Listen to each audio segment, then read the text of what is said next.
right, guys.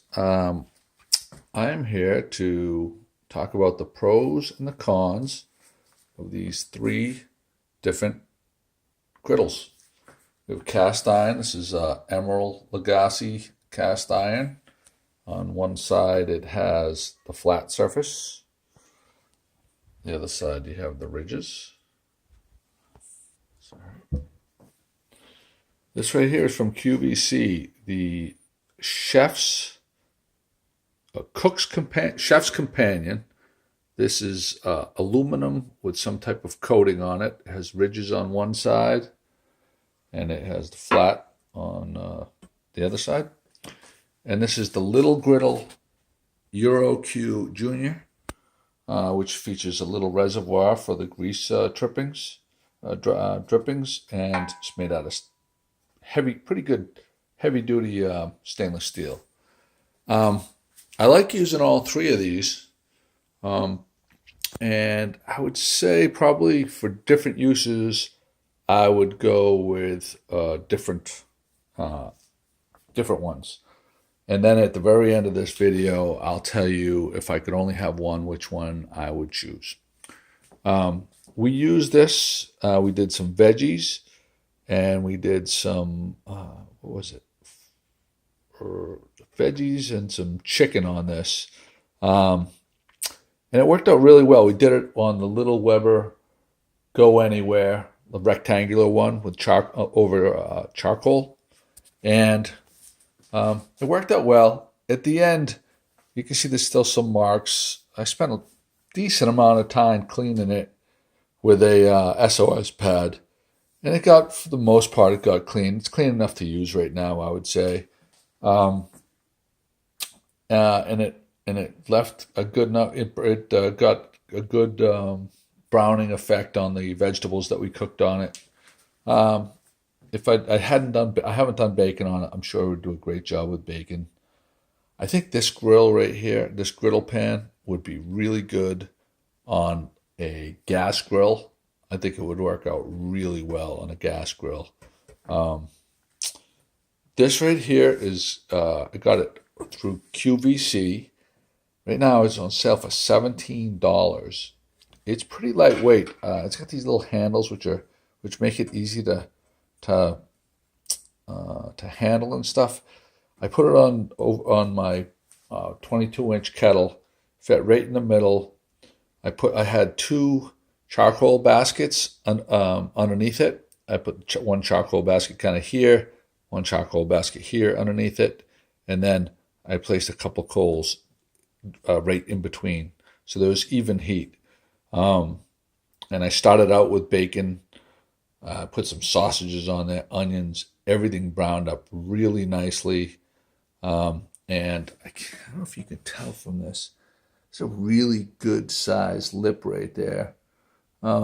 Just like I guess the Euro Q also has a big lip, but I have found in these type of pans that once that reservoir fills up, the little reservoir around the edges, sometimes you can get some little grease spills, and just makes your grease fire, and it just turns into a nightmare.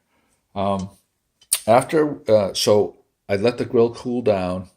There's a ton of fat left over from the cook. Oh, by the way, I cooked the bacon. I cooked sausages, some onions, and then eggs. The eggs. And then I did some shredded Mexican cheese in there too that got on the griddle, and there was no sticking at all. The eggs are so easy to flip, and then so I let it. I went away, went to my daughter's soccer matches today, and then came home. It was cool to touch. I lifted it, brought it into the kitchen. 4 paper towels just kind of going around the edges and stuff. And there was a lot of grease, bacon grease on this right here. It cleaned up while this one probably took like 4 or 5 minutes to clean, this one took maybe a minute. It was so easy, and it looks like brand new. It looks like I haven't even used it. The under part, I'll show you. This was the part that was the full charcoal baskets were facing, this was facing down. There's no warping. There's no damage to the griddle pan at all.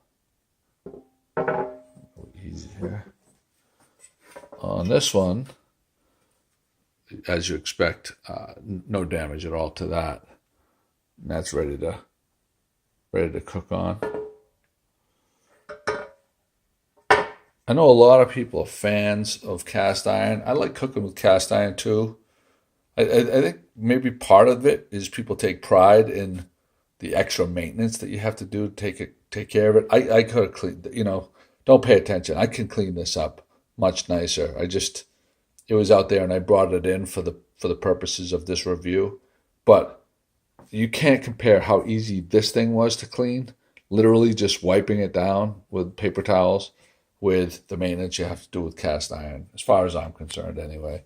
I know people love their cast iron, but this one, it's heavy, so it's a little bit more difficult to handle, and you have to have some, if you have proper, the proper gloves to handle cast iron and stuff, that really shouldn't even be an issue, or a talking point.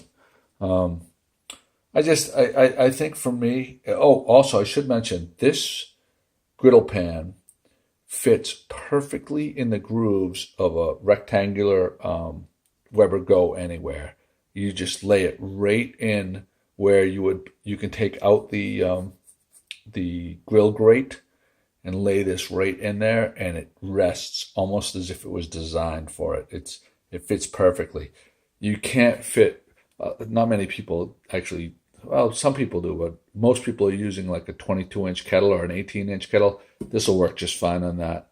Any three of these will work just fine on an 18-inch on an 18-inch kettle or larger.